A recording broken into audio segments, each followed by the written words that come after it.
నారాయణం నమస్కృత్యం నరం చైవ నరోత్తమం దేవీం సరస్వతీం వ్యాసం తతో జయముదీరయేత్. మహాభారతంలోని ఆది సభాపర్వాలు విన్నారు. ఇకపై అరణ్య పర్వంలోకి దిగబోతున్నాం. ఆది పర్వంలో కథలన్నీ ఆశ్చర్యకరంగా నమ్మలేనట్టుగా ఉంటాయి. అన్ని పాత్రలు ప్రాణం పోసుకుంటాయి. సభాపర్వంలో అర్జునుడి వల్ల మయసభ రావటంతో మొదలయ్యి ఆ సభలో రాజసూయం జరిగి దానివల్ల అల్లుకున్న పగలకి మాయజూదం జరిగి ద్రౌపదికి తీరని అవమానం జరుగుతుంది. 12 ఏళ్ల అడవుల శిక్షని పందెంలో ఓడిన పాండవులు పొందారు. అది పూర్తయ్యాక 1 సంవత్సర అజ్ఞాతం. ఆ 12 ఏళ్లలో ఏం జరిగాయి, ఎలా జరిగాయి, ఎందుకు అలా జరిగాయో చెప్పుకోబోతున్నాం. Welcome to Gossip Tree. Aranya Parvam కథ మొదలుపెట్టే ముందు మనం కొన్ని విషయాలు మాట్లాడుకోవాలి. ఒక్కో పర్వం ఒక్కొక్కలా వెళ్తుంది కథ. ఒక వేగంలో, ఒక పేస్లో వెళ్తుంది. అరణ్య పర్వం నిజానికి చాలా నెమ్మదిగా వెళ్లే కథ, నెమ్మదిగా వెళ్లాల్సిన కథ. ఎందుకంటే అందులో మనం ఆగి ఆలోచించి అర్థం చేసుకోవాల్సిన అంశాలు చాలా ఉంటాయి. కథ పరంగా, వినబోయే మన పరంగా కూడా. ఎందుకో చెప్పనక్కర్లేదు, నిజానికి ఇదొక సైకాలజీ మోడ్లో వెళ్లే పర్వం. ఆర్ అట్లీస్ట్ మనం అలా చెప్పుకుందాం. మన జీవితాలకు ఉపయోగపడే ఎన్నెన్నో విషయాలు ఇందులో వింటారు. నిజమైన స్పిరిచువాలిటీ, నిజమైన ఆధ్యాత్మికత పూజలు చేయటం మీదనో, హోమాలు చేయటం మీదనో మాత్రమే కాదు. జీవితంలో మనకు ఎదురయ్యే పరిస్థితుల్లో మనం ఎలా ఉంటాం, వాటికి ఎలా స్పందిస్తాం, ప్రతి దాని పట్ల మనం ఏ దృక్పథంతో ఉంటాం, అన్నిటికన్నా కష్టాలు వచ్చినప్పుడు, ఓడిపోయినప్పుడు ఎలా నిలదొక్కుంటాం. అరణ్య పర్వం వెన్నెముకగా ఈ కాన్సెప్టే ఉంటుంది. నిన్ను నువ్వు అర్థం చేసుకునే నడకే స్పిరిచువాలిటీ. అన్నీ బాగున్నప్పుడు మనిషి తనను తాను బాగానే అర్థం చేసుకున్నట్లు ఉంటాడు. కానీ కష్టం వచ్చినప్పుడు తెలుస్తుంది. అనుకున్నది కాకుండా విపరీతంగా ఫలితాలు వచ్చినప్పుడు ఏం చేయాలో తోచదు. అప్పుడు కావాలి అసలు బలం, అప్పుడు కావాలి అసలు ఆధ్యాత్మికత. పాండవులు, ముఖ్యంగా ధర్మరాజు, తనని తాను అర్థం చేసుకుంటూ కథలో ముందుకు ఒక్కో అడుగు ఎలా కదులుతున్నాడో, అంత కష్టం నుండి ఎలా బయటపడి తట్టుకుంటాడో మీరు చూడబోతున్నారు. మనకి వచ్చే కొన్ని వందల ప్రశ్నలకి సమాధానాలు పాండవుల జీవితాల ద్వారా మనం చూస్తాం. ఎందరి కథలనో మన మనస్తత్వం పరంగా చర్చించుకుంటాం. అలాగే అర్జునుడు పాశుపతాన్ని పొందే పనిలో పరమశివుణ్ణి దర్శిస్తాడు. ఇంద్రసభలో స్వర్గలోకానికి వెళ్లే కథని, నివాత కవచులతో ఒళ్ళు గగురు పుడిచే యుద్ధాన్ని మీరింతకుముందు ఎన్నడూ వినని రీతిలో చెప్పుకోబోతున్నాం. ఘోషయాత్రలో భీమార్జునుల హీరోయిజం అంటే ఏంటి, ఆ దుష్ట చతుష్టయం యొక్క మూర్ఖత్వం ఎలా ఉంటుంది చూస్తారు. ఆ కథలన్నీ మీ మనసుకి చాలా హత్తుకుంటాయి, గుర్తుంటాయి, నాది గ్యారంటీ. భీముడు స్వామి హనుమని కలిసే కథని, అన్నిటికన్నా అత్యద్భుతంగా 4 తమ్ముళ్ళు అక్కడ చనిపోయి పడి ఉంటే ధర్మరాజు ఎదుర్కొన్న యక్ష ప్రశ్నల్ని వింటాం. కథ చివరిలో, అంటే తర్వాత పర్వంలోకి వెళ్తూ మహాభారతానికే మకుటం లాంటి విరాట పర్వ కథని మొదలెడతాం. సో సీట్ బెల్ట్ని గట్టిగా కట్టుకోండి. వ్యాస భారతాన్ని లేని ఉన్నట్టుగా కాకుండా ఉన్నవే నచ్చేట్టుగా, నెత్తికెక్కేట్టుగా చెప్పుకునే పర్వాన్ని మొదలెడదాం. జై శ్రీకృష్ణ. మణిసభలో మాయజ్యూతం జరిగింది. అనుజ్యూతంలో కూడా ఓడిన పాండవులు విధి పగబట్టి కట్టుబట్టలతో, పట్టుకున్న ఆయుధాలతో, పెట్టుకున్న పంతాలతో అడవులకు కదిలారు. కథ చెప్తున్న వైశంపాయనుణ్ణి వింటున్న కురువంశపు రాజు జనమేజయుడు అడిగాడు, మహర్షి, అంత ఘోరమైన అవమానం జరిగాక మహావీరులు పాండవులు, ఆ మహాసాధ్వి పాంచాలి ఎలా అడవులకు కదిలారు? అప్పుడు ఏం జరిగింది? కథకుడు చెప్తున్నాడు, మహారాజా, కౌరవులు చేసినది మామూలు పాపం కాదు. క్షత్రియులై ఉండి, ప్రభువులై ఉండి సొంత వారినే ఇంతలాగా ఏడిపించారు. వాళ్ళది కాని దాన్ని లాక్కుని వాళ్లకి తగని పనులు ఎన్నో చేశారు. పాండవులు నగరానికి ఉన్న ఉత్తర ద్వారం నుండి బయటికి వెళ్లారు. ద్రౌపదీదేవితో పాటు ఇంద్రసేన మొదలగు పరిచారికలు 15 మంది వెనక వెళ్లారు. ధర్మరాజు ఆంతరంగికులు, ఎప్పుడు ఆయన సభల్లో మర్యాదలు పొందే బ్రాహ్మణులు వెనకాలే వెళ్లారు. అన్నిటికన్నా ఆ నగర ప్రజలు భీష్ముణ్ణి, ద్రోణుణ్ణి, కృపుణ్ణి, విదురుణ్ణి, అందరికీ పైన ఆ రాజుని, కింద కొడుకుని నోటికొచ్చినట్లు తిట్టుకున్నారు. ఇంతమంది పెద్దలున్న ఊళ్ళో ఇంత దిగజారిన పనులు జరిగితే ఇంకెందుకు ఆ పెద్దరికం? ఆ దుర్మార్గులు కౌరవులు తోటి రాజు, బంధువు, సోదరుడు అయిన యుధిష్ఠిరుని ఇంత మోసం చేశారు. ఇక మన్నేం చూస్తారు? చిచి, ఇలాంటి వాళ్ల పాలనలో మనం ఉండకూడదనుకున్నారు. అలా అని పాండవుల వెనకే నెత్తిన బుట్టలు మూటలు పెట్టుకుని బయలుదేరారు. నగరాన్ని విడిచిన పాండవుల కేసి కేకలేస్తూ ప్రజలు పరిగెత్తుకుంటూ వెళ్లి వారిని ఆపారు. కథలో ఈ విషయాన్ని కాస్త ఆలోచిద్దాం. చెప్పాను కదా, అరణ్య పర్వంలో ప్రతి అడుగు ఆగి ఆలోచించాల్సిందే, లేకపోతే కథ చెప్పుకుని ఉపయోగం లేదు. ప్రజలు ఎందుకు ఇలా చేశారు మీరు ఆలోచించండి. మీరు విని ఉంటే రాముడు అడవులకు వెళ్ళేటప్పుడు కూడా ఇలానే చేశారు ప్రజలు. ఎందుకు? దీన్ని బట్టి మనకి ఏమర్థం అవుతుంది? దీన్ని మనం ఎలా చూడాలి? ఎప్పుడైనా వలస వెళ్ళటం ఎందుకు జరుగుతుంది? ఈ ప్లేస్ నుంచి ఒక బెటర్ ప్లేస్కి వెళ్తారు, బతుకు బాగుపడే చోటికి వెళ్తారు. ఇవాళ కూడా అంతే కదా. పల్లెల నుండి నగరాల్లోకి ఎందుకు వస్తాం? మంచి విద్య, వైద్యం, వసతులు ఉన్నాయని. సరే, అవి ఉన్నాయా లేదా తర్వాత విషయం. జన ఊహల్లో, అభిప్రాయంలో ఎప్పుడైనా ఒక బెటర్ ప్లేస్కి వెళ్తున్నామనే వలస వెళ్తారు. సో అభివృద్ధి అంటే ఏంటి? డెవలప్మెంట్ అంటే ఏంటి? అది ఎప్పుడు ఒక్కో సమాజానికి ఒక్కోలా ఉంటుంది. దానికి ఒక మీటర్ ఉంటుంది, ఒక్కొక్క సమాజంలో ఒక్కొక్క మీటర్. సాధారణంగా మనిషి బ్రతకటానికి కావాల్సిన కూడు, గుడ్డ, నీడ ఈ మూడు నిండాక వసతులు, భవిష్యత్తు పైన అవకాశం, పిల్లలకి విద్య, వైద్యం, సమాజంలో రక్షణ ఇవన్నీ కూడా నిండాక ఆధ్యాత్మికత వస్తుంది. ఈ మహాభారతం 5000 సంవత్సరాల క్రితం కథ. అప్పుడు అవే ఉంటాయి, కాకపోతే చివర్లో ఉండదు ఆధ్యాత్మికత. అన్నిటితో పాటు ఉంటుంది స్పిరిచువాలిటీ అన్నది. ఎందుకంటే ప్రతి అంశం ఆధ్యాత్మికతతో కలిపితేనే దానికి పరిపూర్ణత వస్తుంది. At the end of the day that is most important.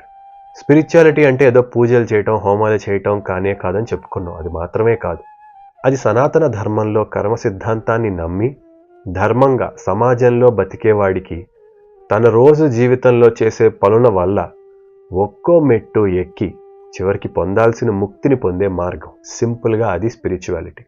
And ఇది మీరంత తేలిగ్గా తీసుకోకండి. ఏముందిలే ఇదంతా చెప్పేది, కథల్లో చెప్పేదే, నిజానికి ఇదంతా ఉంటుందా ఏంటి అనుకోకండి. ఇవాళంటే ఎంతసేపు డబ్బు డబ్బు డబ్బు అని అడ్డమైన పనుల్లో పడి సమయం అయిపోతుంది. గుడికి కూడా వ్యాపారం చేయడం కోసం వెళ్తాం మనం. సరే, కనీసం అలా వెళ్ళినా ఒక రకం. నిజానికి చాలామంది వెళ్ళటమే మానేశాం.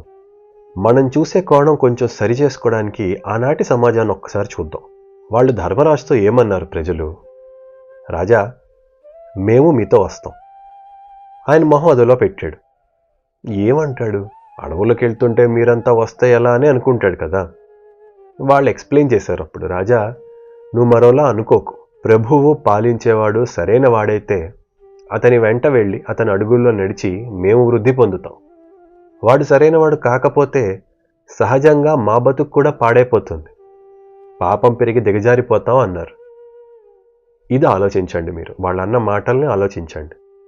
ఇప్పుడు ఇవాళ కూడా మనకి ఒక నాయకుడు ఉన్నాడు, వెరీ ఇన్స్పైరింగ్, మంచివాడు, ధర్మాత్ముడు, తనకు ఆశయాలు ఉన్నాయి, తన డ్యూటీ సరిగ్గా చేసే ప్రయత్నం చేస్తున్నాడు, తన కర్తవ్యాన్ని పాలిస్తాడు. కిందున్న ప్రజలకు ఎలా ఉంటుంది?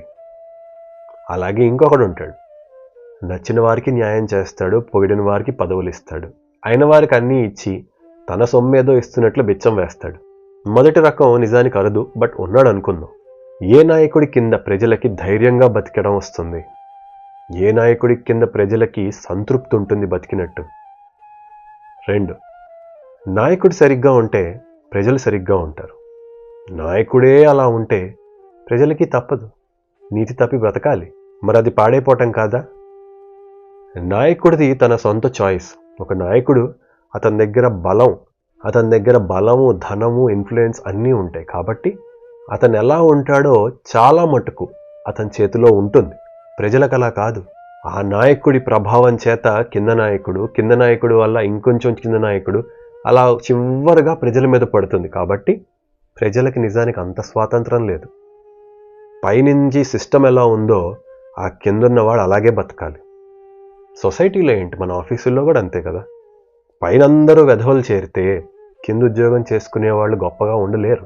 ఎప్పుడైనా ఒక లీడర్ ఒక మేనేజరు నేను బాగున్నాను, నా లీడర్షిప్ బాగుంది, కానీ నా టీంలో వాళ్ళు సరైన వాళ్ళు కాదు అని అంటే అది చాలా హాస్యాస్పదం. ఎప్పుడూ పైనుంచే కిందకు వస్తుంది. కాబట్టి ఆనాటి ప్రజలు చూడండి, వాళ్ళ ప్రయారిటీస్ ఏది ముఖ్యమో దాన్ని పట్టుకున్నారు. ధర్మరాజా, ఆ దుర్యోధనుడు మీతోనే ఇలా చేశాడు, నీతిని ఇష్టం వచ్చినట్లు తప్పాడు, వాడు ఎవడి మాట వినడు, పెద్దల మాట అసలు వినడు, వాళ్ళు ఉండి వేస్ట్. అలాంటి రాజ్యంలో ధర్మంగా కాదు, వాడి దయ మీద బ్రతకాలి, అంతే కదా. సొంత వాళ్ళకే అలా చేసిన వాడికి నచ్చింది చేశాడు, రూల్ అక్కడే ఫాలో అవ్వలేదు. ప్రజల పాలనలో ఎలా ఫాలో అవుతాడు? అక్కడ కూడా అలాగే ఉంటాడు. వాడికి నచ్చిన దాంట్లో ఏమన్నా మంచి ఉంటే వీళ్ళ అదృష్టం, లేకపోతే వీళ్ళ కర్మ. బేసిక్గా నా చేతిలో అంతా ఉందని వాడు నచ్చినట్టే చేస్తాడు. సో అలాంటి వాడి కింద మేము ఎలా బతకాలంటున్నారు? వాడు రేపు పొద్దున వచ్చి మళ్ళీ మా ఇళ్లలో ఆడవాళ్ళు అలా చేస్తే, మహారాణి ద్రౌపదికి అలా చేశారు, వదిన అవుతుంది, ఆవిడికి దిక్కు లేదు, ఇంకా మా సేఫ్టీ ఏముంది? ప్రజలలో ఆలోచించడంలో ఏమాత్రం తప్పు లేదు కదా. మీది లాక్కున్నారు, మాది లాక్కోరా ఆస్తి, ఎంతసేపు లాక్కోవడం? వాడికి నచ్చి కర్ణుడిని ఎక్కడో రాజుని చేశాడు, వాడి మాటలు వింటున్నాడు రోజు. సో వాడు ఏది నచ్చితే అది చేస్తున్నాడు. నిజానికి మన చాగంటి గారు కూడా ఆయన ప్రవచనంలో చెప్పిన పాయింట్ ఇది నాకు భలే కరెక్ట్ అనిపించింది. కర్ణుడిని అంగరాజ్యం చేశాడు. ఏ అర్హతతో చేశాడు? కులం పక్కన పెట్టండి విషయం, అసలు రాజు అంటే ఏంటి? రాజు తీసుకునే చర్యల వల్ల, అతని నిర్ణయాల వల్ల ఆ ప్రజల జీవితం ఆధారపడి ఉంటుంది. ఇచ్చుకుంటే ఇచ్చుకో, ఏం పరీక్ష పెట్టి ఇచ్చావు, ఏం చెక్ చేసి ఇచ్చావు అతన్ని? నీ శత్రువుకి ఎదురుగా వెళ్ళి నిలబడ్డాడు, నీ శత్రువుని ఛాలెంజ్ చేశాడని చెప్పి ఇచ్చేసావు. అంతకు మించి అంగరాజుగా కర్ణుడు కొన్న అర్హత ఏంటి? అంగరాజ ప్రజలు, నేనేది కాదని కర్ణుడు బాగా చేశాడనే అనుకుందాం. నువ్వు ఒక నిర్ణయాన్ని ఏ ఆధారంగా తీసుకుంటున్నావు? పూర్తిగా నీ ఇష్టం ఆధారంగా, నీకు నచ్చింది నచ్చినట్టు చేస్తున్నావు. ధర్మానికి భయం లేదు, న్యాయానికి విలువ లేదు, ఏం లేదు, నీకు నచ్చింది చేస్తున్నావు. సో ప్రజలు అదే పట్టుకుని అడుగుతున్నారు. వాళ్ళు సింపుల్గా ఏమంటున్నారంటే, రాజా రేపు మేము కూడా బిస్కెట్లు వేసుకోవాలి, వాడికి నచ్చిన పని చేస్తే మాకు నచ్చినట్టు ఏమైనా చేస్తాడని బిస్కెట్లు వేసుకోవాలి, లంచాలు ఇచ్చుకోవాలి. తడుతోందా ఎక్కడన్నా? చుట్టూ జరుగుతుంది కదా. ఆయన గారికి నచ్చేలాగా లంచాలు ఇచ్చి కానుకలు ఇచ్చి తైతక్కలాడితే మాకు నచ్చింది చేస్తాడు. లేదా వాడు ఏమన్నా తప్పు చేస్తుంటే అదేంటి ఇది పొరపాటుని అడిగామో చచ్చాం, అంతే కదా. తప్పక బతకటం కోసం మేము కూడా దిగజారాలి, అతను ఏం చేస్తే దానికి తగ్గట్టు వంత పాడాలి. అతను పైకి వెళ్ళేవాడైతే అతనితో పాటు మమ్మల్ని పైకి తీసుకెళ్తాడు. వాడే దిగజారిపోయి ఉన్నాడు, వాడికి తగినట్టు పవర్లెస్ ప్రజలు, మేము అదే చేయాలి. మాకెందుకయ్యా ఆ కర్మ? మేము పైకి ఎదగద్దా? సో మళ్ళీ చెప్తున్నా, ఎదగటం అంటే ఇక్కడ డబ్బులు పొలాలు కాదు, కాంపిటెన్స్ అందులో చూడకండి. అది ఉండొచ్చు, అవి ఉండాలి, కానీ ఈ కర్మపాశాన్ని కర్మచక్రాన్ని వదిలేలాగా పైకి ఎదగాలి. చేసేవన్నీ చేస్తూనే ముందుకు వెళ్తూ ఉండాలి ఒక్కొక్క అడుగు. వాడితో అది కుదరదు, మాకొద్దయ్యా వాడితో అని అందుకని అంటున్నారు. వింటున్న వాళ్ళు కమెంట్లో చెప్పండి, ఇవాళ మనం అలా బతకట్లేదా? లంచం ఇవ్వటం ఎవ్వడికి ఇష్టం ఉండదు. నా డబ్బు ఇంకోటికి ఎందుకు ఇస్తానండి నేను? పని అవ్వాలి, అవ్వదు కాబట్టి ఇస్తాను. ఇస్తే కానీ పని అవ్వడం లేదని ఇస్తాం. కావాలని రాంగ్ రూట్లో ఎవడెళ్తాడు? రైట్ రూట్ సరిగ్గా ఉంటే. తలతిక్క వెధవలు మనుషులు ఉంటారు, ఒప్పుకుంటాను. కాకపోతే రూట్ సరిగ్గా ఉండి, రోడ్డు సరిగ్గా ఉండి, ఫైన్లేసే పోలీసు గట్టిగా ఉండి, వ్యవస్థ సరిగ్గా ఉంటే వీడు చచ్చినట్టు సరిగ్గా ఉండడా? కొంతకాలానికి వీడికి అదే నచ్చుతూ చేయడా? ఎక్కడికక్కడ వంకర్లు తప్పులు వాడికి ఇష్టం వచ్చినట్టు, ఎవడికి వాడి ఇష్టం వచ్చినట్లు చేయటం వల్ల ఇవాల్టి రోజున న్యాయం తప్పటం, ధర్మం దాటటం తెలివైపోయింది.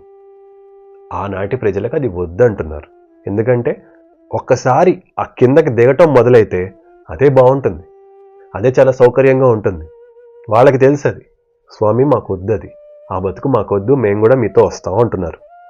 అయ్యా ధర్మరాజా, 1, 2 కాదు, వాడి పాలనలో ఉంటే మా బతుకు ఇంక అయినట్టే, ప్లీజ్ మీతో వచ్చేస్తాం అన్నారు. ఇంకో విషయం, మరి ఎవరు చెప్పారో నాకు తెలీదు. అంటే నేనంత గొప్పగా చదువుకున్నవాడిని కాదు, ఏదో కొద్దిగా చదువుకుంటూ కథని చెప్పడం ఇష్టం కాబట్టి చెప్తున్నాను. దుర్యోధనుడు చాలా గొప్పగా పాలించాడు, ప్రజల్ని బాగా చూశాడని చెప్పారు. ఎక్కడుందో నాకు తెలీదు, కొన్ని కథలు అయితే చాలా వచ్చాయి. బాగా చూడటం అంటే ఏంటి? జస్ట్ డౌట్, చాలా ఆనెస్ట్ డౌట్, నేను ఎవరిని అనట్లేదు. కింద కామెంట్స్లో చెప్పండి, బాగా చూడడం అంటే ఆయన ఎలా చూసుంటాడు? సోర్స్ ఏంటి, ఎక్కడైనా ఉందా? ఎలా చూసుంటాడు? ఎందుకంటే ఇప్పుడు ఒక్కొక్కళ్ళకి ఒక్కొక్కటి ఉంటుంది బాగా చూడడం అంటే. చాలామందికి, ఎందుకంటే చాలామందికి వాడు చేయాల్సిన పని మానేసి నా సరుకులు నాకు ఇంటికి తెచ్చిచ్చేవాడు కూడా ఉంటే నాకు అది బాగా చూసుకోవటం అని. లేక నేను నా సంపాదనతో గర్వంగా కొనుక్కునేదాన్ని నాకు ఫ్రీగా ముష్టి ఒకటి వేస్తున్నాడంటే దాన్ని బాగా పాలించడం అని కొంతమంది అంటారు. సో బాగా చూడడం అంటే ఏంటి? మీ దృష్టిలో బాగా చూడటం అంటే ఏంటి? కింద కామెంట్స్లో దయచేసి వీలు చూసుకుని చెప్పండి.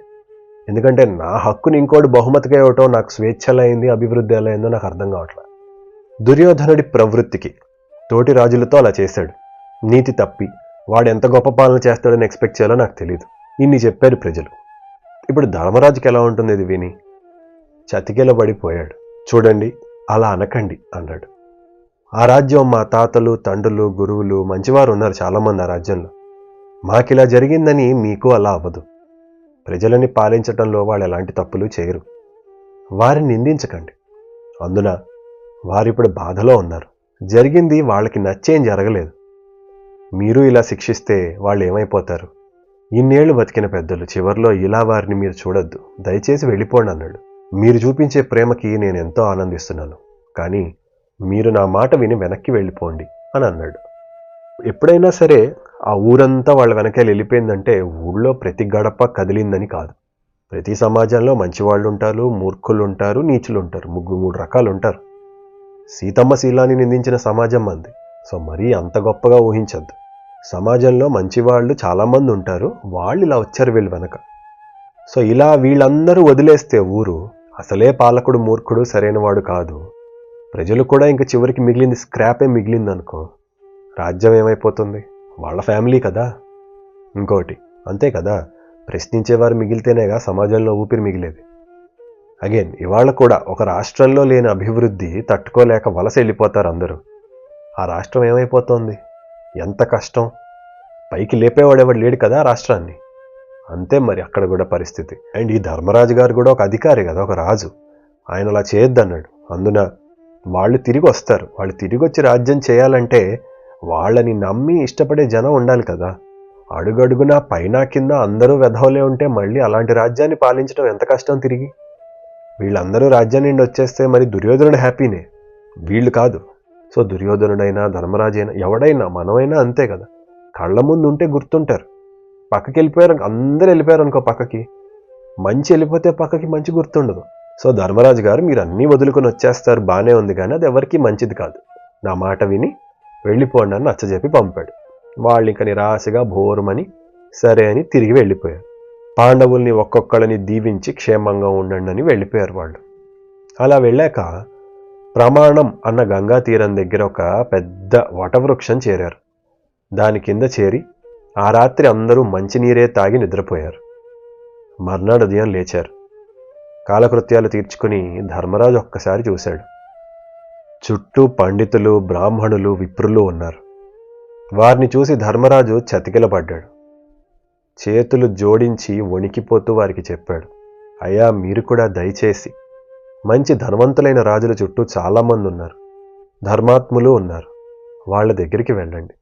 మీ విద్యకి మిమ్మల్ని సేవించే అవకాశం వాళ్ళకు కూడా ఇవ్వండి అన్నాడు. వాళ్ళకి అర్థమైంది. ధర్మరాజుకి ఎలా ఉండుంటుంది? 10,000 మంది బ్రాహ్మణులకి రోజు భోజనం పెట్టేవాడు బంగారు పాత్రల్లో. ఇవాళ అన్నీ కోల్పోయి అలా అనేసరికి ఆయన పరిస్థితి చూశారు. ధర్మరాజు ఇంకా అన్నాడు, ఇక్కడ నుండి మేము అరణ్యవాసంలోకి వెళ్ళబోతున్నాం. ఈ దుర్గమమైన అడవుల్లో ఏది దొరికితే అది తిని బతకాలి. మిమ్మల్ని సేవించే భాగ్యాన్ని నేను కోల్పోయాను అని దిగులు పడ్డాడు. అప్పుడు వాళ్ళలో ఒక ఆయన అన్నాడు, నిజానికి చాలా అద్భుతంగా, చాలా మనసుకు హత్తుకునే మాటలు ఇవి. రాజా, అలా అనకు.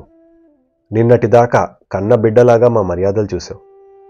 నీ సభలో విద్యకి, శాస్త్రానికి, ధర్మానికి, తర్కానికి కిరీటం పెట్టి హాయిగా నీ నీడలో ధర్మంగా బతికావు. ఇవాళ నీ కష్టం వచ్చిందని వదిలి వెళ్ళి వేరే రాజు దగ్గర ఉండమంటావా? నాయనా, మనిషి సుఖాల్లో ఉన్నప్పుడు కన్నా వేద ప్రమాణము, శాస్త్ర ప్రమాణము కష్టాల్లో ఉన్నప్పుడు ఇంకా అవసరం. నువ్వు ఇంత శోకంలో ఉన్నప్పుడు నిన్ను వదిలి మేము ఎలా వెళ్తాం? మా భోజనం గురించా నువ్వు ఆలోచిస్తుంది? మా సుఖాల గురించి వదిలే. ఏది దొరికితే అది తిని బతికేవాళ్ళం. మేము నీకు తోడుగా ఉంటాం. నీలాంటి వాడిని కష్టాల్లో వదిలేస్తే మేము పండితులము, బ్రాహ్మణులం ఎలాగవుతాం? ధర్మరాజా, నీతోనే మేము ఉంటామని బ్రాహ్మణులు అన్నారు. అంటే బ్రాహ్మణులంటే ఏ రాజు ఫ్రీగా పెడతాడో పెడితే తినేసి హాయిగా ఉండేవాళ్ళు కాదు. వాళ్ళు నమ్మిన ధర్మాన్ని పట్టుకుని కష్టాలు పడిన వాడికి తోడుగా ఉంటాం అంటున్నారు వాళ్ళు. నిజానికి ఎందుకు ఆయనతో ఇప్పుడు ఏమొస్తుంది? బట్ స్టిల్ వాడు ఏమిస్తాడని కాదు, వాడు ఎలాంటి వాడో దాన్ని బట్టి నేను ఒకడితో ఉంటాను. అది ఇక్కడ వాళ్ళు చెప్తున్నారు. ధర్మరాజా, నీకు కష్టం తెలియకుండా సత్యాసత్య ధర్మాధర్మ విచారణ, శాస్త్ర విషయాలు చర్చలు చేస్తూ కాలం గడిపేందుకు మేము ఉంటాం. నాయనా నీకు ఎలాంటి కష్టం తెలియకుండా చూసుకుంటావని వాళ్ళు భరోసా ఇస్తున్నారు ఆయనకి. నువ్వు వరీ అవ్వకు, నువ్వు డోంట్ వరీ, మేము బాగా చూసుకుంటాం నిన్ను అంటున్నారు. అది విన్న ధర్మరాజు నిజంగా మనసులో ఎంత సంతోషించి ఉంటాడో. అయ్యా నాకు మీలాంటి వాళ్ళ ఆశీస్సులు ఉంటే అంతకన్నా ఏముంది, కానీ ఒక గృహస్థుగా నిన్నటిదాకా మీకు భోజనం పెట్టిన నేను ఇవాళకి అలా చేయలేకపోవటం వల్ల ఇలా అంటున్నాను. నా కర్తవ్యాన్ని నేను ధనం లేని కారణంగా, రాజ్యం లేని కారణంగా చేయలేకపోతున్నా. మీరు సర్దుకుంటారంటున్నారు, కానీ చూస్తూ చూస్తూ నేలా ఒప్పుకోనని అడిగాడు.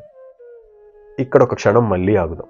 ధర్మరాజు ఎప్పుడైతే ఇలా అన్నాడో మనం ఒక్క నిమిషం ఆగాలి. ఎందుకంటే దీని తర్వాత శౌనకుడు అన్న మహర్షి మాట్లాడతాడు, చాలా విస్తారంగా మాట్లాడతాడు. దానికి వెళ్లే ముందు దాని కాన్సెప్ట్ మనకు అర్థం అవ్వాలి. దీని తర్వాత శౌనకుడు అన్న ఋషి మాట్లాడతాడు, చాలా విస్తారంగా మాట్లాడతాడు. అండ్ మీరు అస్సలు ఎక్స్పెక్ట్ చేయని యాంగిల్లో సంభాషణ వెళ్ళబోతోంది. సో దానికి వెళ్లే ముందు అరణ్య పర్వం లాంటి అద్భుతమైన కథని వ్యాసభారతం ఆధారంగా మనందరి కోసం చెప్పుకునే ప్రయత్నం చేస్తూ మీకు నచ్చితే తప్పక దీన్ని సపోర్ట్ చేయండి, నలుగురికి షేర్ చేయండి. కామెంట్స్లో కూడా చాలామంది ఇలాంటి ఛానల్కి ఇన్ని తక్కువ వ్యూస్ ఎందుకున్నాయి, ఇంకా మంచి వ్యూస్ ఉండాలి అంటున్నారు. అది మీ చేతుల్లోనే ఉంది. ఆ విషయం మీద మీరే సపోర్ట్ చేసి ముందుకు తీసుకెళ్ళాలి. Thank you. సో కథలోకి వెళ్తే, ధర్మరాజు ఇలా అనటాన్ని మనం ఎవరన్నా ఎలా చూస్తాం? జాలిపడి చూస్తాం. ఈ జాలి అన్న దాని గురించి ఒక్కసారి మాట్లాడుకుందాం. ఒకళ్ళ మీద మనం జాలి ఎప్పుడు పడతాం? అతనికన్నా మనం పైన ఉన్నప్పుడే పడతాం. మీరు ఎంత మంచిగా ఆలోచించినా ఇంటర్నల్గా చిన్నపాటి ఫీలింగ్. అంబానీ అడుక్కు తినేవాడిని చూసి జాలి పడతాడు, కానీ అడుక్కు తినేవాడు అంబానీని చూసి జాలి పడ్డాడు. ఇది చాలా పెద్ద కంపారిజన్, కానీ అట్ ఎనీ పాయింట్ ఒక కష్టంలో ఉన్నవాడిని చూసి మనం అయ్యో పాపం అని ఎందుకు అంటాం? మనం వాడికంటే పెద్ద కష్టంలో ఉన్నాము అని మనం అనుకుంటే మనకు ఒకడి మీద జాలి వస్తుందా? ఎవడన్నా ఇప్పుడు నీ దగ్గర 10 కోట్లు పోయాయండి, మీ దగ్గర ఒకడు వచ్చి 1,00,000 రూపాయలు పోయాయి అని ఏడుస్తున్నాడు. వాడికి 1,00,000 రూపాయలు పెద్ద విషయం. మనం వాడిని చూసి జాలి పడతామా? లోపలేమనుకుంటాం? అది 10 కోట్లు పోయి ఏడుస్తుంటే నీ 1,00,000 గోలేంటి రపో అంటాం. లేదా సర్లే నేను ఏడుస్తున్నా నువ్వు ఏడుస్తున్నావు అనుకుంటారు. సో ఈ జాలి అన్నది నేను ఒక ఫేజ్లో, నేను ఒక బెటర్ ప్లేస్లో ఉండి నాకంటే తక్కువ ఉండేవాడి మీద పడే ఫీలింగే జాలి. సో మళ్ళీ చెప్తున్నా, ఎంత నిజాయితీగా జాలి పడినా అది ఒకడు పడిపోయాడు వాడికన్నా నేను ఎత్తులో ఉన్నాను అన్న ఉద్దేశంతోనే జాలి పడేది. సో ఇక్కడ రెండు ఉంటాయి, జాలి పడేవాడి యాంగిల్ ఒకటి, ఎవడి మీద అయితే జాలి పడుతున్నావు వాడి యాంగిల్ ఒకటి. జాలి పడేవాడి యాంగిల్ ఏంటి? అవును వాడు ఇప్పుడు తక్కువగా ఉన్నాడు కాబట్టి నేను వాడిని చూసి జాలి పడతా, ఓకే. జాలి పడితే తీసుకునేవాడు, అవును నాకొకటి లేదు అందుకే నేను ఈ జాలికి అర్హుణ్ణి అనుకుంటే వాడు రియాక్ట్ అవుతాడు, డిమాండ్ చేయడు. కానీ జాలి పడితే చిరాకు వస్తుందా, లేక పోన్లే నన్ను ఎవరన్నా పట్టించుకుంటున్నారు అనిపిస్తుందా? మీ మీద ఒకళ్ళు జాలి పడినప్పుడు గుండె మీద చేసుకుని కామెంట్లో చెప్పండి. మీ మీద ఎవరైనా జాలి పడినప్పుడు అమ్మయ్య పోన్లే నాకు కష్టం ఉంటే ఉండిందిలే నన్ను ఎవడైనా కాస్త పట్టించుకుంటున్నాడని కాస్త బెటర్ ఫీల్ అవుతారా? లేక ఏంట్రా నువ్వు నా మీద జాలి పడేది, నా మీద జాలి పడేది నాకు చిరాకు అన్నట్లుంటారా? ఎందుకు ఇలా ఇన్ని ప్రశ్నలు ఎందుకు ఇంత డీటెయిల్గా అడుగుతున్నానో కాస్త ముందుకెళ్ళాక అర్థమవుతుంది. ధర్మరాజు కష్టంలో ఉన్నాడు. సహజంగా మంచివాడు కష్టంలో ఉంటే జాలి వస్తుంది. వచ్చేం చేస్తాం? ఒకటి, అతని పరిస్థితిని సమర్థిస్తూ అవును నువ్వు జాలికి అర్హుడివే, ఎంత కష్టంలో ఉన్నావో పాపం అని జాలి చూపిస్తాం. 2, జాలి పడేంత తక్కువ వాడివి కాదు నువ్వు, నీ దీనత్వానికి ఇదిగో మూలం, ఇదిగో సొల్యూషన్, ఇదిగో రా బయటికి రా, జాలి పడుతూ కూర్చోకు, టైం వేస్ట్ చేయకు అన్నట్టు మాట్లాడతాం. గుర్తుపెట్టుకోండి, ఒకటి జాలి, రెండోది ఎంపవర్మెంట్. ఏది కరెక్ట్? అరణ్య పర్వం మొత్తం ఆ రెండో దాని మీదే నడుస్తుంది నిజానికి. ఎందుకంటే ధర్మరాజు ఉన్న కష్టానికి మొదటిది ఇవ్వటం చాలా తేలిక, రెండోది ఇవ్వడం చాలా కష్టం. చిన్న సాయం అయితే ఎవడన్నా చేస్తాడు, పెద్ద సాయం ఎవడూ చేయలేక జాలి చూపిస్తారు. కానీ అరణ్య పర్వం జర్నీ ఏంటి? అంత పెద్ద కష్టం కూడా రకరకాల పద్ధతుల్లో దాన్ని తగ్గించి ఎంపవర్ చేయటం అనే ప్రాసెస్ మీదే ఉంటుంది. ఈ 12 ఏళ్ళు అదే జరుగుతుంది. సో అందుకని ఇంత విస్తారంగా మొదటి ఎపిసోడ్లో ఈ స్టార్టింగ్లోనే ఇంత బిల్డప్ ఇస్తుంది. ఆలోచించండి, మీరు తర్వాత వినేదానికి కూడా ఇది పెట్టుకోండి దృష్టిలో. ఎందుకంటే ఇది కేవలం మామూలు కష్టం కాదని కాదు, జీవితంలో ఇదేం ఆఖరి కష్టం కాదు. అందున మనిషికి ఆకలి నిజం, మరి ఆశ, నీరసం నిజం, నిరాశ, ఫీలింగ్స్ అన్నీ కూడా శారీరక ఫిజికల్ పరిస్థితుల్లాగా మొదలవ్వవు. కడుపుకి ఆకలేస్తుందండి, తింటే పోతుంది, ఎంత ఆకలికి అంత తిండి. మనసుకి కష్టం వస్తుంది, ఎంత జాలి చూపిస్తే పోతుంది. ఒక్కో మనిషికి ఒక్కొక్కలా ఉంటుంది. అది ఎలాంటి మనిషి కన్నా ఇంత తింటే సరిపోతుంది అని అంచనా వేయచ్చు. బాధకి ఎంత జాలి లెక్కేస్తావు. అది నువ్వు ఎంత చూపించినా సరిపోకపోయే మనుషులు ఉంటారు, కొంచెం చూపించినా చాలనే వాళ్ళు ఉంటారు, అసలు చూపించద్దనే వాళ్ళు ఉంటారు. మనిషిని బట్టి ఉంటుంది. సో ధర్మరాజు ఎప్పుడైతే ఇలా అన్నాడో, ఏమన్నాడు, నేను ఒకప్పుడు పెట్టేవాడిని, నాకు ఒకప్పుడు అవి ఉన్నాయి, వాళ్ళు లేకపోవడం వల్ల నేను పెట్టలేకపోతున్నాను ఎప్పుడైతే బాధపడ్డాడో, సౌనకుడు అనే ఋషి వచ్చాడు. ఆయన మహాతత్వవేత్త, సంఖ్యాశాస్త్రవేత్త, న్యూమరాలజిస్ట్. అంటే ఋషులందరూ సైంటిస్టులేనండి, చాలాసార్లు చెప్పుకున్నాం. సో ఆ సౌనకుడు ముందుకొచ్చి అన్నాడు, మొదలు పెట్టడమే అత్యద్భుతంగా మొదలుపెట్టాడు. పెన్ను పేపర్ తీసుకుని శ్లోకం రాసుకోండి, చాలాసార్లు గుర్తుపెట్టుకోవాలి, చాలా కాలం గుర్తుండాల్సిన మాట ఇది. శోకస్థాన సహస్రాణి భయస్థాన శతాని చ దివసే దివసే మూఢం ఆవిశంతిన పండితం. ధర్మరాజా, ఒక మాట చెప్పనా, మనిషి జీవితంలో శోకింపదగిన పరిస్థితులు కొన్ని వేల కొద్దీ ఉంటాయి, భయపెట్టే సందర్భాలు కొన్ని వందలుంటాయి. కానీ అవి కేవలం ఒక మూఢుడైన మనిషిని మాత్రమే కలవర పెడతాయి, జ్ఞానిని కాదు. ఒక ఇంగ్లీష్ మూవీలో డైలాగ్ ఉంటుంది, ఇంతకుముందు ఒక ఎపిసోడ్లో కూడా చెప్పుకున్నాం, threat is real, fear is a choice అంటాడు. మంచి చేద్దాం అనుకునేవాడు ఒక్కొక్కడు ఒక్కొక్కలాగా చేస్తాడు. అక్కడుంది ఋషులు, చాలా లోతుగా జీవితాన్ని అర్థం చేసుకుని జీవితాన్ని వదిలేసిన ఋషులు, చాలా ఉన్నతంగా మాట్లాడతారు. సో నేరుగా మూలాన్ని కొట్టాడు ఈ మాటతో. నీ కష్టం వచ్చింది, మూఢుడు శోకాన్ని పొందుతాడు, జ్ఞాని కాదన్నాడు. ఈ మాట ఎక్కడ విన్నాం? ఎస్, భగవద్గీతలో ఇదే ఉంటుంది. శ్రీకృష్ణుడు అక్కడే చెప్పాడు అర్జునుడితో, అర్జున, ఇది నేను ఇప్పుడు కొత్తగా చెప్పేది కాదు, ఎప్పటి నుండి ఉన్న జ్ఞానం, సనాతన ధర్మంలోని వేద జ్ఞానం అది. కాబట్టి మీరు ఈ సౌనకుడన్న ఋషి మాటలు వినండి, గీతాసారమే ఉంటుంది. ఆయన అంటాడు, అర్ధకృచ్చేషు దుర్గేషు వ్యాపత్సు స్వజనస్య చ శారీరమానసైర్దుఃఖైః న సీదంతి భవద్విధాః. ధనం నష్టపోయినప్పుడు, దాటలేని కష్టం వచ్చినప్పుడు, సొంత మనుషులకు ఏదన్నా ఇబ్బంది కలిగినప్పుడు నీలాంటి వాళ్ళు శారీరక మానసిక దుఃఖాలకి కృషించరా అన్నాడు. ఈ మాట ఎక్కడ విన్నారు? రామాయణంలో సుగ్రీవుడు రాముడితో ఇదే అంటాడు యుద్ధకాండలో. రాముడు అంత సముద్రాన్ని చూసి ఎలా దాటాలి, హనుమంతుడంటే వెళ్ళొచ్చాడు, మనం ఎలా వెళ్ళాలి, ఇంత సైన్యం ఎలా వెళ్ళాలంటే ఆ సుగ్రీవుడు రాముడితో ఏమంటాడు, నిరుత్సాహస్య దీనస్య శోక పర్యాకులాత్మనః సర్వార్థా వ్యవసీదంతి వ్యసనం ఛాదిగచ్చతి అంటాడు. అంటే సముద్రాన్ని చూసి నిరాశపడుతున్న రామా, ఇలాంటి కష్టం వచ్చినప్పుడే నీలాంటి ధీరుడు బలంగా ఉండాలి. అన్నీ బాగున్నప్పుడు ఎవడైనా హీరోనయ్యా? కష్టం వచ్చినప్పుడే నువ్వు ఎంత బలంగా ఉంటావో దాన్ని బట్టే ఉంటుంది. లే పదా, నువ్వు ఇంత బలం ఉన్నవాడివి, మహాయోధుడివి, బుద్ధి బలం ఉన్నవాడివి, ఏంటి ఇలా కూర్చున్నావు, లేమ్మంటాడు.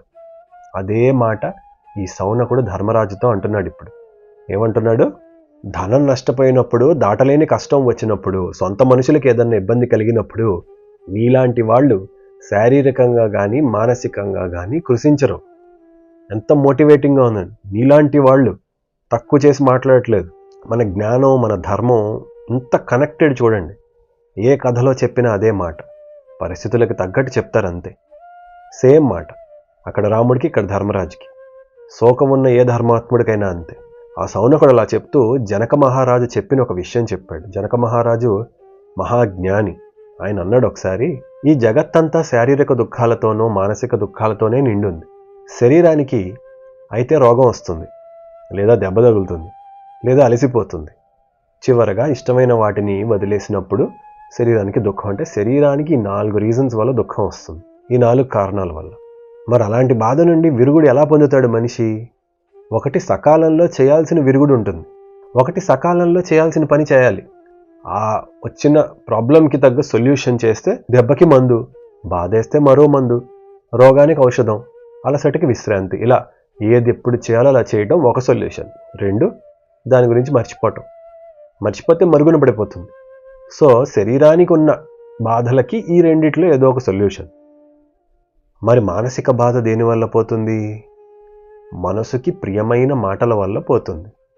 కాబట్టి విద్యావంతులు, బుద్ధిమంతులు మనసుకు నచ్చే మంచి మాటలు వింటారు, మానసిక బాధ నుండి దూరం అవుతారు. ఎందుకంటే అలాగే వదిలేస్తే మానసిక దుఃఖం మెల్లగా శారీరక దుఃఖం కింద మారుతుంది. ఇది జనకుడు చెప్పిన మాట.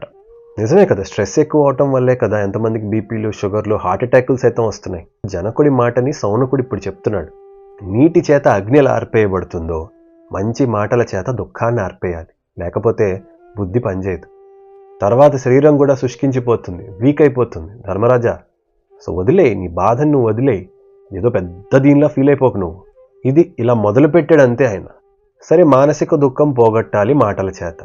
మరి ఒక్కొక్కడు ఒక్కొక్క రకంగా మాట్లాడతారు కదా. ఆయన ఋషి, వేదాంతి, మహాజ్ఞాని సౌనకుడు. ఆయన పైపైన మాటలు కాదు, అవును లేరా వాళ్ళందరూ బ్యాడ్ బాయ్స్, నువ్వు ఒకటి, ఇలా మాట్లాడలేదు. మూలాన్ని కొట్టాడు. మూలానికి వెళ్ళి చెప్తున్నాడు. ఫస్ట్ క్వశ్చన్, ధర్మరాజా అసలు దుఃఖము శోకము దేనివల్ల వస్తాయి తెలుసా?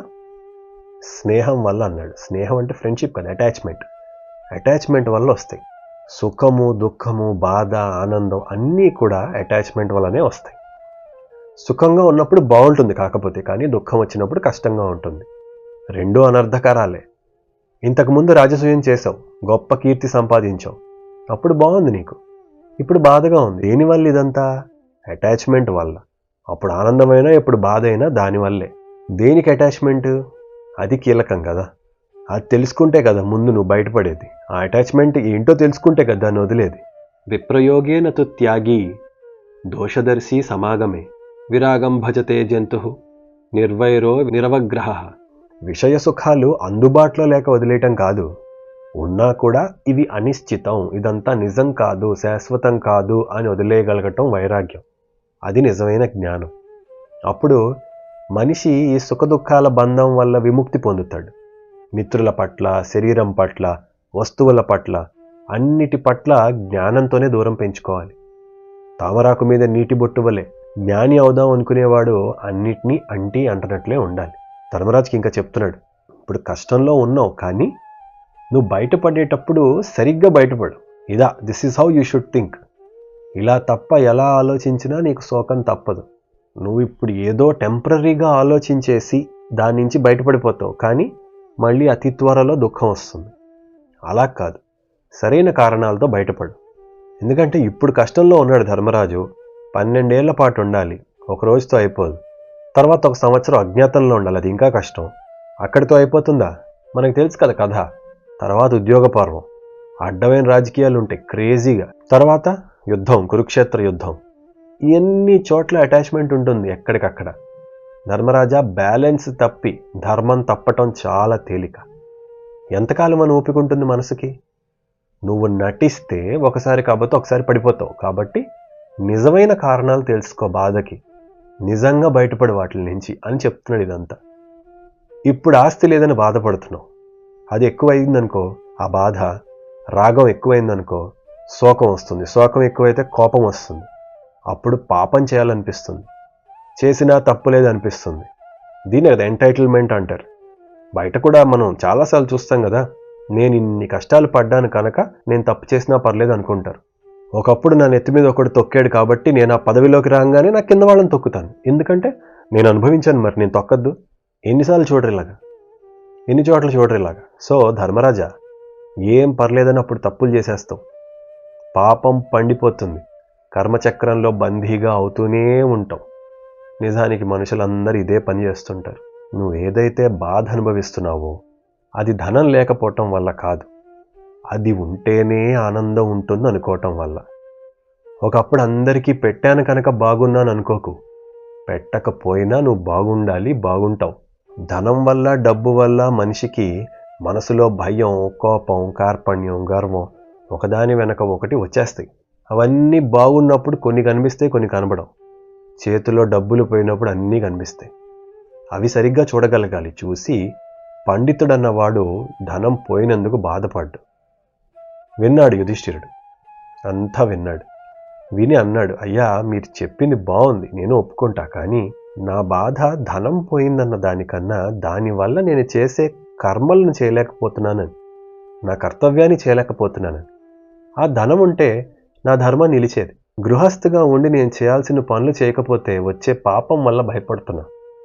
మీకు తెలియంది కాదు అని గృహస్థాశ్రమ ధర్మాలని చెప్పాడు. తాను ఎన్నిటిని తాను ఎన్నిటిని పోగొట్టుకుంటున్నాడో తన పూర్వ పరిస్థితి లేకపోవడం వల్ల చెప్తున్నాడు. నిజానికి ధర్మరాజు చేయలేకపోయిన విషయాలు మనం వింటే ఒక గృహస్థన్నవాడు ఏమేం పనులు చేయాలో మనకు తెలుస్తుంది. తృణాని భూమిరుదకం వాక్చతుర్థీ చ సూనృతా సతామేతాని గేహేషు నోచ్ఛిద్యంతే కదాచన. ఒక సత్పురుషుడి ఇంట్లో కూర్చోటానికి ఎప్పుడూ చోటు ఉండాలి, మర్యాదనిస్తూ ఒక ఆసనం ఉండాలి, ఎప్పుడు ఒక ఆసనం ఖాళీగా ఉండాలి, తాగటానికి నీరుండాలి, మంచి మాట ఉండాలి. ఈ 4 ఎప్పుడూ ఉండాలి. సో అతిథి మర్యాద గురించి చెప్తున్నాడు అలా. ఎందుకంటే రోగంతో కష్టంతో ఎవరైనా వచ్చారనుకోండి, కాస్త చోటు ఇవ్వాలి, ఆయనకి హాస్పిటాలిటీ ఇవ్వాలి, అతిథులకి చోటు ఇంట్లో ఉండటానికి. దాహం వేస్తూ వస్తే ప్రాణాలను నిలబెట్టడానికి మంచినీళ్ళు ఉండాలి. పంచభక్ష్య పరమాన్నాలు అవసరం లేదు, బేసిక్ సర్వైవల్ మంచినీళ్ళు ఉండాలి. కుదిరితే ఆకలి ఉన్నవాడికి భోజనం కూడా ఉండాలి. ఇంట్లో తినటానికి తాగటానికి ఏది లేకుండా ఉండకూడదట. దట్ ఈస్ అవర్ కల్చర్, అది మన సంస్కృతి. తాగినా తాగకున్నా తిన్నా తినకున్నా అందుకే ఇంట్లో ఏదో ఒకటి ఉండాలి. ఎందుకంటే ఇట్స్ అ సైకలాజికల్ థింగ్ కూడా. అవి ఉంటే ఇవి ఉన్నాయి కాబట్టి ఎవడన్నా వస్తే బాగుండు పెడదాం అని ఉంటుంది. కనీసం అవి పాడైపోతాయి అన్న రావాలనుకుంటాం. మానవ సంబంధాలు బంధుత్వాలు పెట్టడం దగ్గరే మొదలవుతాయి కదండి. ఊరికే వచ్చి తినేవాళ్ళు ఉండాలండి, తినేస్తారు అనుకోకూడదు. ఈ ధర్మరాజు అంటున్నాడు ఇలాగా. సో ఇలా ఉండాలి సత్పురుషుడి ఇంట్లో హాస్పిటాలిటీ, అది సనాతన ధర్మం. అంతేకాదు, ఆత్మార్థం పాచయేన్నాన్నం న వృధా ఘాతయేత్ వసూన్ నచతత్ స్వయమస్నియాద్ విధివద్యన్న నిర్వపేత్. కేవలం తన కోసం తాను వండుకోకూడదు, వృధాగా పశువుల్ని హింసించకూడదు. దేవతలకి పెట్టి అందరికీ పెట్టి తను తినాలి. కుక్కలకి పక్షులకి జీవులకి వాళ్ళందరికీ నేలపైన కాస్త ఆహారం విడిచిపెట్టాలి. అన్నీ పెట్టాక మిగిలిన తినే అన్నాన్ని అమృతం అంటారు. అది గృహస్థు తినాలి. అంటే గృహస్థు అమృత భోజనుడు అవ్వాలి. అతిథిపై దృష్టి పెట్టాలి, అతనికి మంచి ఆహారం అనుభవించేలాగా పెట్టి ఇంట్లో తనున్నంతసేపు దృష్టి అతనిపై ఉండాలి. తెలియని బాటసారికి ఆకలిగా ఉంటే కూడా అన్నం పెట్టగలగాలి. సో ఇలా చెప్పాడు. ఇవన్నీ చెప్పి ఇవన్నీ నేను చేయలేకపోతున్నానని బాధపడ్డాడు. ఇవన్నీ ఒకప్పుడు చేశాను, ఇప్పుడు చేయలేక నా ధర్మం పాడైపోతుందని బాధ. అంతేకాని ధనం పట్ల నాకు మమకారం లేదు. పోయిన సంపద కన్నా దానివల్ల ఇలా నా ధర్మాలు చేయలేకపోతున్నానని కష్టంగా ఉందన్నాడు. విన్నాడు సౌనకుడు. విని మనం ఏమనుకుంటాం, ఓ అదా సారీనయ్యా, స్మాల్ మిస్అండర్స్టాండింగ్, నీకు డబ్బు పిచ్చి అనుకున్నాను అలా అంటా అనుకున్నాం కదా. ఆయన కరెక్ట్గానే మొదలుపెట్టాడు. ఆయనకు తెలుసు, ఆయన ఇదంతా కూడా ఆలోచించే చెప్పాడు. ధర్మరాజు గురించి తెలియనివాడు కాదు కదా. సో మళ్ళీ మొదలుపెట్టాడు. ఇప్పుడు ఇంకో క్లాస్ పీకుతాడు. అది ఏంటంటే సేమ్ గీతలో కృష్ణుడు అర్జునుడికి చెప్పిందే. అర్జునుడు తన వారిని చంపడానికి బాధపడ్డాడు, యుద్ధం చేయటానికి కాదు. ఇక్కడ ధర్మరాజు ధర్మం పోతోందని బాధపడుతున్నాడు, ఆస్తి పోతోందని కాదు. రెస్పాన్స్ ఎలా వస్తుంది మరి? మళ్ళీ రూట్ కాజ్, మూలానికే వెళ్ళి మాట్లాడతారు పండితులు. ధర్మరాజా ఎంత తెలివైన వాడు బుద్ధిమంతుడు అయినా ఆకర్షించే స్వభావం గల ఇంద్రియాల చేత లాగబడతాడు. అప్పుడే విచారణ శక్తిని కోల్పోతాడు అన్నాడు. ఇదేంటి, నేను అడిగిందేంటి, మీరు చెప్పేదేంటి అనుకోకండి. వెయిట్. ధర్మరాజు చెప్పిన విషయంలో ఒకటి, నాకు ధనం ఉండటం వల్ల నేను చేయగలిగా, లేకపోతే చేయలేకపోతున్నా అన్నాడు. ఒకటి. 2, ధనం ఉండటం వల్ల నేను చేశాను అన్నాడు. 3, గృహస్థు ధర్మాన్ని ఆచరించకపోతే వచ్చే పాపానికి భయపడుతున్నా అన్నాడు. సౌనకుడు అన్నాడు, యుధిష్ఠిరా, మనిషి ఎప్పుడు కూడా విషయ సుఖాల్లోనే తన ఉనికిని చూసుకుంటాడు. తన ఐడెంటిటీని తనతో అటాచ్ అయిన ఫిజికల్ ఆబ్జెక్ట్స్తో చూసుకుంటాడు. నువ్వెవరు అంటే, నాకు ఇంత డబ్బు ఉంది, నా డబ్బుతో ఐడెంటిఫై చేసుకుంటా. నాకు ఈ ఉద్యోగం ఉంది, దాంతో ఐడెంటిఫై చేసుకుంటా. లేకపోతే నాకు ఫలానా వాడు తెలుసు. సో ఈ విషయ సుఖాల టర్మ్స్లోనే మనిషి తనని తాను ఐడెంటిఫై చేసుకుంటాడు. ఎందుకంటే అలా ఉన్నప్పుడే ఇది ఉంటేనే నాకింత స్థాయి ఉంది, ఇది చేస్తేనే నాకింత కీర్తి ఉంది, ఇది సాధిస్తేనే నాకు సంతృప్తి ఉంది, ఇలాగే అనుకుంటాడు కదా మనిషి. ఐడెంటిఫైయింగ్ అవి చేయగలిగినప్పుడు బాగానే ఉంటుంది, కానీ కుదరనప్పుడు దాంతోనే అతను తన విలువని చూసుకోవటం వల్ల అది లేకపోతే ఇక తను పనికిరాడు అనుకుంటాడు. స్లోగా వస్తున్నాడు రూట్ కాజ్. ఎప్పుడైతే అలా అనుకుంటాడో వెంటనే ఇంద్రియాలు అనే గుర్రాలు అదుపు తప్పుతాయి. నువ్వేమనుకుంటున్నావు, నాకు డబ్బు లేకపోవడం వల్ల నేను చేయలేకపోతున్నాను అనుకుంటావు. వెంటనే ఇంద్రియాలు అదుపు తప్పి, కరెక్ట్, నీకు డబ్బు ఉండాలి, నీకు డబ్బు ఉండాలి, నీకు డబ్బు ఉండాలంటే మనసులో కోరిక దేని మీద అయితే ఉంటుందో దాన్నే ముఖ్యంగా చూపిస్తాయి ఇంద్రియాలు. దాన్ని సాధించటం కోసం ఆసక్తి కోరిక అన్నీ పుడతాయి. అది మొదటి అడుగు మాత్రమే, అది పుడితే పర్లేదు. నెక్స్ట్ ఏమవుతుంది? అవకాశం. నీకు ఇప్పుడు అవకాశం లేదు, కానీ ఇంద్రియాలన్నీ అదుపు తప్పే అనుకో, అది దక్కేదాకా ఏం చేయటానికన్నా సిద్ధపడతాయి. నువ్వు సిద్ధపడతావు. సంకల్పమే బీజం అవుతుంది. అలా పుట్టి కాముడి చేత బాణాలతో కొట్టబడి మిడత అగ్నిని చూసి ఆకర్షింపబడి అగ్నిలోనే ఎలా దూకి చనిపోతుందో, మనిషి తను కోరుకున్న దాని వైపు వెళ్ళి చివరికి దాని వల్లనే నాశనం అవుతాడు. అది డబ్బు కానీ, తాగుడు కానీ, ఆస్తి కానీ, బంధాలు కానీ, ఏదైనా కానీ. ఇదంతా మనిషి ఇది ఉంటేనే నాకు ఉనికి ఉంది అనుకోవటం వల్ల ఇక్కడ స్టార్ట్ అయింది. నేను అన్న భావం. ఒక పని జరిగినప్పుడు అది నేను చేశాను అనుకున్నప్పుడే కదా మనిషికి ఆనందం. లేకపోతే మొన్న ఏదో దీంట్లో గరికపాటి వారు చెప్పింది, I will have to copy again. ఆయన అన్నారు, భలే విచిత్రంగా అన్నారు ఆయన మాట, భలే ఉంది. 2 రాజకీయ నాయకులు ఉంటారు, ఒకే పొలిటికల్ పార్టీకి చెందిన వాళ్ళు. సో టెక్నికల్గా వాళ్ళ సిద్ధాంతాలు, వాళ్ళ ఆశయాలు అన్నీ ఒకటే అవ్వాలి. కానీ ఎవడికి టికెట్ వచ్చినా పర్లేదని ఎవడో అనుకోడు కదా, నాకే రావాలనుకుంటాడు. ఎందుకు అనుకుంటాడు అలాగా? పని జరగటం కాదు, అది నేను చేయటం ముఖ్యం. ఈ నేను అన్న ఫీలింగ్ దగ్గర అన్నీ మొదలవుతాయి. సో ఇక్కడ కూడా ఒక పని జరిగినప్పుడు అది నేను చేశాను అనుకున్నప్పుడే కదా, అది జరగకపోతే నేను ఓడిపోయాను అనుకుంటాం. అలా అనుకోగానే ఏమొస్తుంది నెక్స్ట్?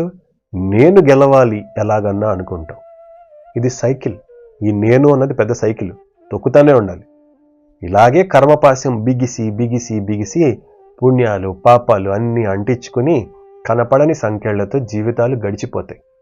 ఆలోచించు మిత్రమా, బ్రహ్మతో సహా ప్రతి ప్రాణి మళ్ళీ మళ్ళీ పుడుతున్నారు. దేనికి? దీనికే. నేను చేస్తున్నాను, ఇది నాది, ఇది నా వల్ల, వీటి వల్లే. చెప్తున్నాడు ధర్మరాజుకి ఇవన్నీ. నువ్వెవడి పెట్టడానికి? నువ్వు పెడుతున్నావు అనుకుంటున్నావా? నువ్వు పెట్టాను అనుకుంటున్నావు కాబట్టి వాళ్ళు పెట్టలేక బాధపడుతున్నావు. డబ్బుంటే పెట్టాను అనుకుంటున్నావు ఇందాక. నిజం చెప్పు, డబ్బునంత మాత్రాన పెట్టే బుద్ధి అందరికీ ఉందా? లేదు కదా, కనుక డబ్బు వల్ల పెట్టలేదు. నువ్వు పెట్టడానికి డబ్బు ఉపయోగపడింది అంతే. ఆలోచించు. నువ్వు పెట్టాను అంటున్నావు, నువ్వు తెలివి తక్కువ వాడివి కాదు కాబట్టి ఇదంతా చెప్తున్నా ధర్మరాజా. నువ్వు పెట్టావా? నీ ద్వారా పెట్టబడిందా? నువ్వు చేసావా అదంతా? అన్నం పెట్టే చెయ్యి నేను పెడుతున్నాను అనుకుంటే మరి యజమాని ఎవరు? వడ్డించే గరిట నేను పెట్టాను అనుకుంటే మరి చెయ్యి ఎవరు? ఎవరు పెడుతున్నారు? అలాగే పెట్టాలనిపించిన నీ బుద్ధి, ధర్మం పాటించాలనే నీ సంకల్పం కూడా నీవి కాదు. దేవతలు ప్రేరేపించి నీ చేత చేయించిన పనులవి. శక్తులు. నీ శరీరంలో, నీ మనసులో జరిగే ప్రతి కదలిక సమ్ ఎక్స్టర్నల్ ఫోర్స్ వల్ల పనిచేస్తుంది. You're a part of this universe. బుద్ధిమంతుడు దాన్ని అర్థం చేసుకుంటాడు. నేను అన్న భావం మాని పాపపుణ్యాలకి జంకకుండా చేయాల్సిన దాని గురించి మాత్రమే ఆలోచిస్తాడు. ఎందుకంటే నేను చెయ్యాలంతే. ఇది ఎలా జరుగుతుంది అన్నది నా చేతుల్లో లేదు, నా పూర్తి కంట్రోల్లో లేదు అన్న విషయాన్ని అర్థం చేసుకుంటాడు. చెప్పండి, ఇది భగవద్గీతలో కృష్ణుడు అర్జునుడికి చెప్పింది కాదా? మన సనాతన ధర్మం అంతా ఇంత గొప్పగా, ఇంత యూనిఫైడ్ థియరీ ఆఫ్ కర్మ ఉంది. ఇది అర్థం చేసుకోకుండా నిజానికి నాకు నవ్వెక్కడొస్తుందంటే, ఎవరెవరో ఫేమస్ పీపుల్ రాస్తుంటారు కనుక సెల్ఫ్ హెల్ప్ బుక్స్ అని ఉంటాయి కొన్ని. అవి ఏది చదివినా మనకున్న సనాతన ధర్మంలో చెప్పిన యూనిఫైడ్ కాన్సెప్ట్లో ఒక చిన్న మూల, ఒక చిన్న సబ్జెక్ట్ని డీల్ చేస్తుంటాయి. అంటే మన ఇంట్లో లైబ్రరీ పెట్టుకుని ఒక చిన్న కాగితం ముక్క కోసం ఊరంతా తిరిగి ఎత్తుక్కొని చదువుకొని చప్పట్లు కొట్టేసి, అబ్బా ఆ కాగితం ముక్కలో ఎంత జ్ఞానం ఉందో ఎంతకాలం దొరకలేదు అనుకుంటాం. నీ ఇంట్లో లైబ్రరీ ఉంది. యజ్ఞాలు చేశావు, యుద్ధాలు చేశావు, క్షత్రియుడిగా నీ కర్మలు చేశావు. ఇవాళ నువ్వు అరణ్యంలో ఉన్నావు. సో నీ సంకల్పం నెరవేరాలంటే నీకు నువ్వు అతికించుకున్న లేని వాటి గురించి కాదు, ఉన్న నిజాన్ని చూడు, చేయాల్సింది చేయమన్నాడు. నిజంగా ఇదంతా వేదాంతం. ఇంత వేదాంతం ఎందుకు చెప్తున్నాడు? మళ్ళీ చెప్తున్నా, ఇది కేవలం ఇవాళ వచ్చే పరిస్థితి గురించి కాదు. ఎందుకంటే ఆయన ఏమీ ధర్మరాజు పర్సనల్ కౌన్సిలర్ కాదు, సౌనకుడు. ఇప్పుడు కొంతకాలం ఉంటాడు ఆయన దగ్గర, తర్వాత ఆయన బతకాలి ధర్మరాజుకి. కానీ మంచివాడు, ధర్మాత్ముడు, ఉన్నతంగా ఎదగడానికి సిన్సియర్గా ప్రయత్నిస్తున్నవాడు. ఈయనకున్న నాలెడ్జ్ని ఆనెస్ట్గా ఇస్తున్నాడు ఈయన. ఎందుకంటే ఇది జస్ట్ డే 1 అండి. అరణ్య పర్వంలో 12 ఏళ్ళు ఉండాలి, తేలిక కాదు. Simple challenge. మీరు ఒక పెన్ను పేపర్ తీసుకోండి, మీకు అన్నిటికన్నా ఇష్టమైనది రోజు చేసేది ఒక పని రాయండి. అంటే ఒక రోజు మొత్తంలో జరిగే పనుల్లో యువర్ ఫేవరెట్ థింగ్ ఒకటి రాయండి. 12 రోజుల పాటు దాన్ని మానేయండి. మనసులో ఎన్ని వికారాలు వంకర్లు పుడతాయో చూడండి. టీ అవ్వచ్చు, కాఫీ అవ్వచ్చు, cool drinks, non veg, sweets, mobile phone, Instagram, ఏదైతే అది. 12 రోజులు దూరంగా ఉండండి. అప్పుడు తెలుస్తుంది ధర్మరాజు 12 ఏళ్ళు ఎంత కష్టపడ్డాడో. ఆ కష్టాన్ని తెలుసుకున్న శౌనకుడు మహాతత్వవేత్త, ఈజ్ అ వైజ్ మ్యాన్, అందుకని చెప్పాడు ఇదంతా. కాబట్టి ఇంత వేదాంతం, ఇంత ఫిలాసఫీ ఉంటే కానీ ఆయన బయటపడి నడవడు. బాధ తగ్గాలి కానీ కర్తవ్యాన్ని వదలకూడదు. తేలిక కాదండి అది. సో ఇంత చెప్పాక ధర్మరాజు సరేనని ధౌమ్యుడి దగ్గరికి వెళ్ళి, అయ్యా, ఈ బ్రాహ్మణులకు నేను ఆహారం పెట్టాలి. నాకిప్పుడు కేవలం దైవ సహకారం దక్కితే తప్ప నేను ఇది చేయలేను. నేను ఎవరిని ప్రార్థిస్తే, ఏం చేస్తే నా పని జరుగుతుంది? ఏ దేవత సాయం చేస్తే నన్ను నా కర్తవ్యం చేయగలను నేను? చెప్పండి అని అడిగాడు. మరి ఇందా చెప్పిన శౌనకుడిని అడగచ్చుగా. ఓకే స్వామి, మీరు ఇంత చెప్పారు కదా, నేను ఏం చేయాలని అడగచ్చుగా. ధర్మం కాదు, పద్ధతి కాదు. రాజపురోహితుడు ఉన్నాడు, is like the family doctor. Dharmaraju స్థాయి ఏంటి, ఆయన ఏది చేస్తే ఎలాంటి ఫలితాలు వస్తాయి, ఇవన్నీ తెలిసినవాడు, సరైన సలహా ఇవ్వాల్సిన వాడు ధౌమ్యుడు ఉన్నాడు. సో ఆయన చెప్పాడు, రాజా విను, సృష్టి జరిగాక ప్రాణులన్నీ ఆకలితో బాధలు పడుతున్నాయి. సూర్యుడు దయతో ఆహారాన్ని ఇచ్చాడు. ఉత్తరాయణంలో తన వేడితో భూమిలో జలాలను తీసుకుని దక్షిణాయనంలో వానలు కురిపించాడు. అప్పుడు చంద్రుడికి అతని శక్తినిచ్చి ఔషధీ శక్తిని భూమిపైకి పంపేలా చేశాడు. ఆ శక్తి తీసుకున్న భూమిపై సూర్యుడు మళ్లీ కిరణాలతో ఆ ఔషధాలని అన్నంగా మార్చాడు. ఔషధం అంటే కెమికల్ రియాక్షన్ అనుకోండి, సింపుల్ సైన్స్ ఇది. Evaporation, condensation, photosynthesis and gravity చెప్తున్నాడు ధౌమ్యుడు. ఇదంతా సూర్యుడి వల్లనే కదా. అందువల్ల ఆ సూర్యుడిని ఆరాధించు, ఆయనే నీకు సాయం చేస్తాడని చెప్పాడు. చెప్పి 108 సూర్యనామాలు చెప్పాడు. ఆ నామాలను ఇప్పుడు చెప్పను, కానీ అవి వినాలంటే కామెంట్లో చెప్పండి, సెపరేట్గా ఒక ఎపిసోడ్ చేసుకుందాం. అది కొంచెం ఆదిత్య హృదయానికి దగ్గరగానే ఉంటుంది. ఆ నామాలను విన్న ధర్మరాజు, నేర్చుకున్న ధర్మరాజు శ్రద్ధగా నమ్మకంతో పఠించి సూర్యుడిని స్తుతించాడు. సూర్య భగవానుడు మహాప్రకాశంగా వెలిగిపోతూ దిగొచ్చాడు. ఆయన్ని చూసే శక్తిని ధర్మరాజుకి ఇచ్చాడు. ఆయన అంత వెలిగిపోతాడు కదా మరి అని ధర్మరాజు కళ్ళకు ఆనేంత శక్తి ఇచ్చి ఆయన దర్శనం ఇచ్చాడు. ఏంటి నాయన, ఏం కావాలన్నాడు. ధర్మరాజు అడిగాడు, ఇలాగ నేను వీళ్ళందరికీ పెట్టాలండి ఆహారం, నా ధర్మాన్ని చేయగలగాలి, హెల్ప్ చేయండి అన్నాడు. అంటే ఆయన తప్పకుండా అలాగే, 12 సంవత్సరాల పాటు నీకు అన్నాన్ని నేనిస్తాను, ఇదిగో అని ఒక రాగి పాత్ర ఇచ్చాడు. ఇచ్చి ఇందులో నీకు కావాల్సిన ఆహార పదార్థాలు ప్రతి పూట పుడతాయి, పాంచాలి తినేంత వరకు అక్షయంగా వస్తూనే ఉంటాయి, తీసుకోమన్నాడు. అంటే ఇట్స్ లైక్ స్పెల్ అనమాట. ఆవిడ లాస్ట్ తింటుంది, అందరికీ పెట్టి తింటుంది ఆవిడ తినే వరకు ఉంటాయి. ఆవిడ భోజనం అయిపోయి కడిగేస్తే ఇంకా ఆ పూటకి రాదు, ఇంకా మళ్ళీ నెక్స్ట్ పూట. అంతేకాదు, నేటికి 14వ సంవత్సరంలో నువ్వు తిరిగి రాజు అవుతావునైనా బాధపడకు అని వరంగా ఆశీర్వదించి అంతర్ధానం అయిపోయాడు, వెళ్ళిపోయాడు.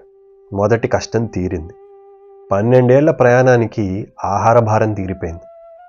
నిజం చెప్పండి, ఆ బ్రాహ్మణులు కూడా లేకపోతే ధర్మరాజు ఇంత బాధపడేవాడు కాదు, ఇంత డిస్కషన్ జరిగేది కాదు. పడ్డాడు కనుకే సూర్యోపాసన చేశాడు కనుకే విప్రులతో పాటు పాండవులకు కూడా ఆహారం దొరికింది. ఇలా అరణ్య పర్వం మొదటి అడుగుతో మొదటి ఎపిసోడ్ మనం పూర్తి చేస్తున్నాం. తర్వాత కథ ఒక్కసారి హస్తినాపురంలో ఏం జరుగుతుందో చూద్దాం. అది మనం నెక్స్ట్ ఎపిసోడ్లో చెప్పుకుందాం. ముందుగా చెప్పినట్లే కేవలం కథగా కాదు, అందులోని విషయాన్ని వివరంగా చెప్పుకుందాం కనుక వారానికి ఒక ఎపిసోడ్గానే చెప్తాను. మీరు విని ఆలోచించి అర్థం చేసుకుని మీ అభిప్రాయాల్ని, సూచనల్ని కామెంట్స్లో తప్పకుండా చెప్పండి. మళ్ళీ కలుద్దాం.